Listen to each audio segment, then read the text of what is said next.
Et puis enfin, dernière chose, et là c'est spécifique à ce gouvernement et à cette ministre en particulier, nous avons quand même une ministre du Travail qui est probablement la pire qu'on ait jamais eue dans notre histoire depuis… nous, on n'hésite pas à dire que c'est depuis Pétain, quoi.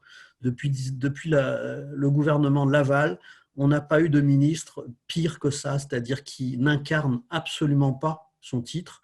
Elle n'est pas ministre du Travail. Elle n'est même pas ministre de l'économie bis ou des entreprises, elle est ministre du CAC 40, puisqu'il est très très clair à travers les positions qu'elle exprime. Ça a été extrêmement visible au moment de la controverse avec le patronat du bâtiment des travaux publics lié à cette crise, où vous avez bien vu que elle s'est permise, dans des conditions incroyables, d'insulter pratiquement les employeurs responsables du bâtiment qui, en toute logique de responsabilité, ne voulaient pas continuer à laisser leurs salariés s'exposer à un risque pathogène mortel sur leur chantier parce qu'ils étaient incapables de garantir les conditions de sécurité sur ces chantiers. Et c'est assez significatif de l'ampleur de la dérive qu'on constate, nous, à savoir qu'on a vraiment une limite un gouvernement qui n'a pas de limite de ce point de vue-là.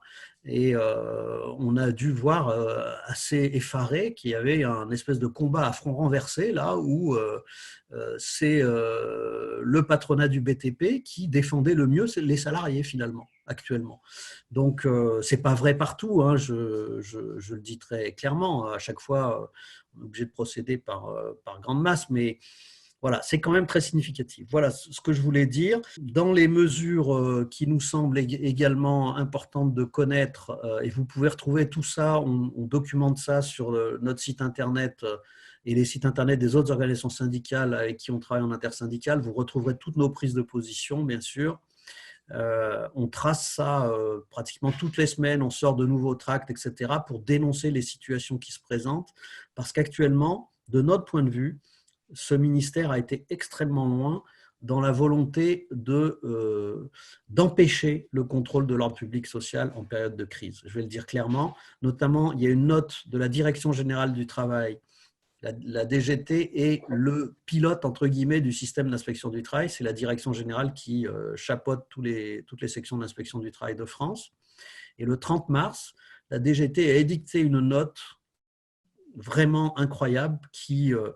nous détaille les secteurs d'activité où nous sommes autorisés à aller contrôler les entreprises. Et il n'y a que 5 situations où nous sommes autorisés à aller contrôler les entreprises. Et c'est des situations de crise grave. C'est les accidents du travail graves et mortels. C'est les droits de retrait et droits d'alerte des salariés, évidemment. C'est les commerces alimentaires, quand même, forcément.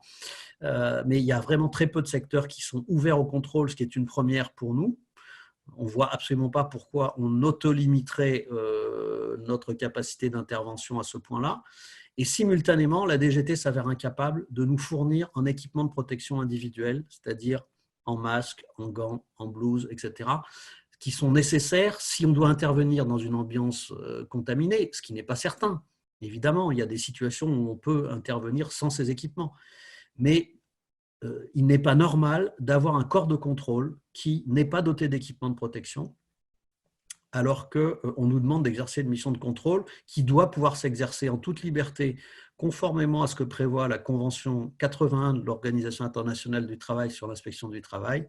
Nous devons pouvoir intervenir sans prévenir, de jour comme de nuit, dans tous les lieux où des salariés travaillent. Et ce que fait ce gouvernement actuellement, c'est que sous prétexte, et en plus là où ils sont particulièrement pernicieux, c'est qu'ils utilisent le motif d'assurer notre propre sécurité vis-à-vis d'un risque sanitaire incontrôlé, vu les conditions qu'on connaît, pour dire ah ben, comme vous n'êtes pas protégé, on vous demande de ne pas faire de contrôle ou de faire ce qu'ils appellent des contrôles à distance.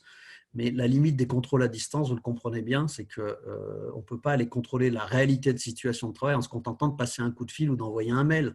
Ça permet d'avoir un certain dialogue, et notamment quand il y a des représentants du personnel, évidemment que c'est important de s'appuyer sur le dialogue avec eux pour avoir une information contradictoire sur ce qui se passe dans l'entreprise.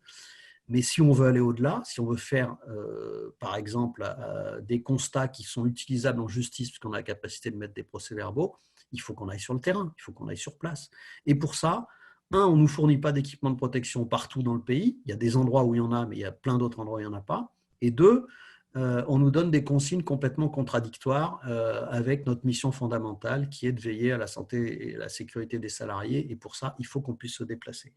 Donc tout ça pour dire que nous, notre demande très claire, c'est que le ministère arrête de faire pression en permanence sur les agents à travers ces notes officielles et à travers la pratique des chefs de service qui, dans une administration marquée par un management type New Public Management, vous comprenez bien que ça veut dire que les chefs se tirent la bourre entre eux pour être le plus zélé possible, en espérant une promotion ultérieure, évidemment. Et donc, le résultat, c'est qu'on a des chefs qui édictent des normes qui sont même totalement illégales.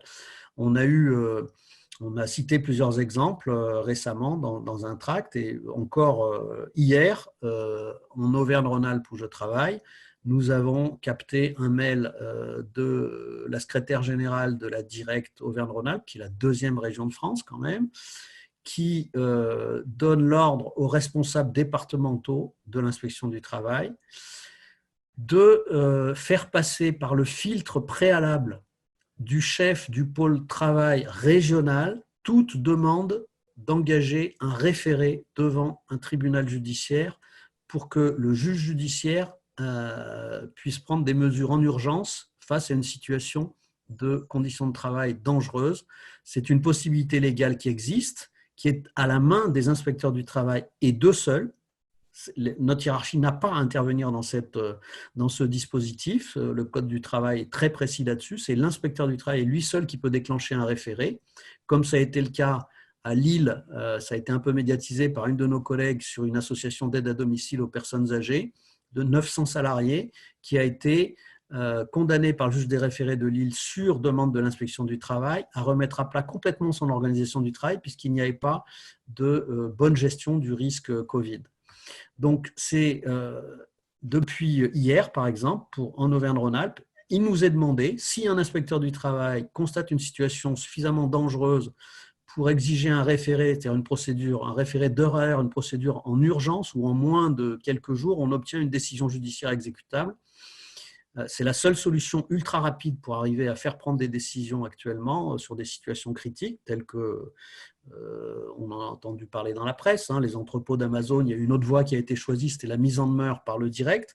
Mais la mise en demeure par le direct, elle n'a pas l'effet contraignant d'une ordonnance d'un juge des référés qui peut mettre sous astreinte financière quotidienne le non-respect de son ordonnance. Donc là, il nous est demandé de passer par un filtre d'une autorisation préalable, entre guillemets, ce qui est totalement anormal, c'est illégal. Donc nous sommes en train de demander à titre intersyndical l'annulation de cet ordre, et nous sommes aussi en train de préparer une saisine conjointe du Bureau international du travail qu'on fera la semaine prochaine vraisemblablement, qui compile l'ensemble des pressions, des atteintes à la déontologie, des notes illégales, des ordres illégaux qui nous sont donnés.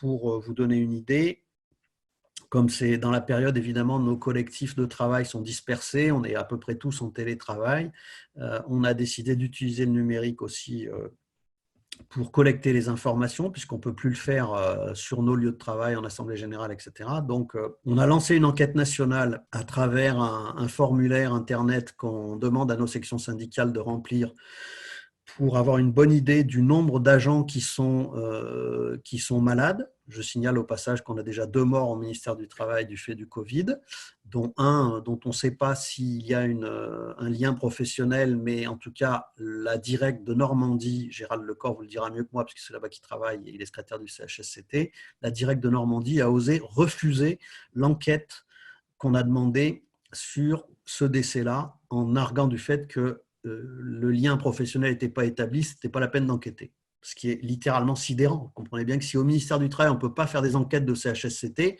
ça veut dire qu'on peut en faire nulle part, forcément. Donc le message politique qu'on envoie là, il est quand même extrêmement fort. Donc on a voulu recenser le cas des collègues qui sont malades. Selon nos propres sources, on en a déjà plus de 90. Mais le ministère nous donne pas en CHS ministériel, on bagarre depuis plus de 15 jours pour essayer d'obtenir des stats fiables. Pour l'instant, on n'arrive pas à les avoir à une périodicité suffisante. Et puis, sur les conditions de travail, on veut avoir une photo exacte du nombre de gens qui sont en présentiel, du nombre de gens qui sont en télétravail, en travail à domicile, en autorisation spéciale d'absence, etc. Donc, on a lancé une enquête nationale, on va compiler les résultats bientôt. Et on a aussi ouvert, vu l'intensité des pressions qu'on subit, avec ce double discours sur la nécessité d'assurer la continuité économique que porte la ministre du Travail, dont c'est absolument pas le rôle, encore une fois, et puis le discours qui consiste à dire mais il faut quand même travailler en sécurité, le en même temps cher aux macronistes qui ne marche évidemment pas. Donc pour recenser tout ça, nous avons ouvert une boîte mail que nous gérons en intersyndicale qui a déjà recueilli une trentaine de signalements d'agents France entière qui subissent des pressions de leur hiérarchie pour ne pas aller contrôler tel ou tel secteur. Voilà, c'est des pressions qui sont vraiment intolérables pour nous, puisque la crédibilité de l'action de l'inspection du travail, elle repose sur l'usage permanent d'outils qui doivent être à la main des agents de contrôle pour leur permettre, comme le prévoit la Convention OIT 81, d'assurer leur mission en toute indépendance sur les pressions extérieures indues que nous subissons. Et actuellement, ces pressions extérieures indues, ce qui est grave, c'est qu'on voit qu'elles arrivent directement du pouvoir politique. La Convention OIT 81 faisait référence à un moment où l'inspection du travail, quand elle était créée, elle était trop sensible aux pressions qui venaient du monde patronal, évidemment. Là, à la limite, ce n'est pas tellement le problème du monde patronal, c'est le problème du monde politique de notre gouvernement qui relaie directement, comme je le disais tout à l'heure, des volontés d'un très petit milieu d'entrepreneurs, parce que, encore une fois, nous, on ne met pas tous les employeurs dans le même bain forcément. Hein. On connaît la richesse humaine et la diversité de ce milieu-là comme de celui des salariés, et on reconnaît qu'il y a des employeurs qui sont très soucieux de la santé et de la sécurité de leurs salariés, alors que, franchement, il y en a d'autres qui ont absolument besoin d'une contrainte forte et d'un ordre public social qui doit continuer à pouvoir se faire respecter. Voilà, c'est la situation qu'on constate actuellement. On est en période de crise, ok, tout le monde a compris que cette crise avait été très très mal anticipée. Elle est très mal gérée de mon point de vue, de notre point de vue sur un certain nombre de sujets, mais au-delà de ça, même si on comprend qu'on doit tous respecter un certain nombre de règles, y compris le confinement, pour arriver à casser la montée du nombre de cas, pour nous, même dans cette période-là, il faut qu'on ait les moyens de continuer à exercer la base de nos missions. Et pour l'instant, ces moyens-là, on ne les a plus.